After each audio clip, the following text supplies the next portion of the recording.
बिस्मिल्लाहिर्रहमानिर्रहीम। अस्सलामुअलैकुम वरहमतुल्लाहि वबरकातुहू।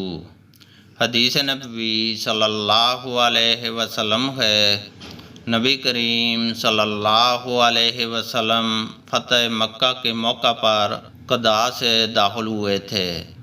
और वह ख़ुद अगरचे दोनों तरफ से क़दा और क़ुदा दाखिल होते, लेकिन अक्सर आप खुदा की तरफ से दाखिल होते थे, क्योंकि ये रास्ता उनके घर से करीब था।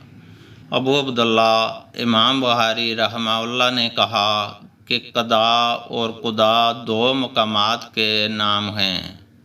अल्लाह ताला से दुआ है कि वह हमें कुरान और हदीस को सुनने, समझने और उस पर अमल करने की तौफ़ीक़ अता फ़रमाए। आमीन।